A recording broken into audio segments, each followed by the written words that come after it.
Salam dostlar. Mən bu günləri qazan kotleti bişirəcəyəm. Qazan kotletinə nə lazımdır? Yarım kilo ətdir, çəkdim, soğanını vurdum. Ondan sonra kartuşkadır, belə doğramışam. Və pomidor, bibar. Bir də göyərti səpəcəyi üstünə. Bişirəndən sonra onu da çəkib göstərəcəm. Kotletləri belə qızardırıq, amma çox qızartmamaq şərti ilə.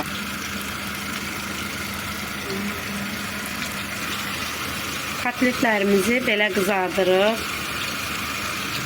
Yəni azca, çox qızartmırıq. Bibar, pomidoru belə doğrayırıq.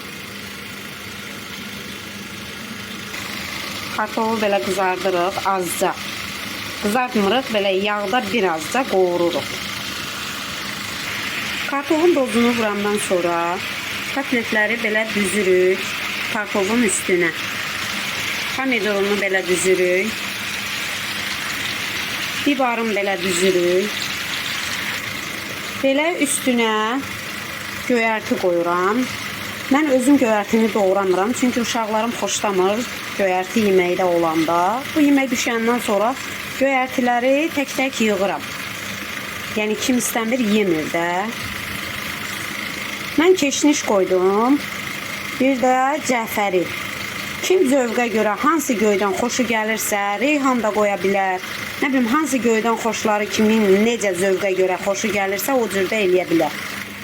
Mən azca ona su tökərəm. Bax, stəkanın yarısı. Bu da dəmlənmiş zəfəranın suyu. Baxın, mən azca su tökdüm. Yəni azca. İndi parla özü bişəcək. Qapağını qoyacam, özü bişəcək. Artıq yemək hazırdır.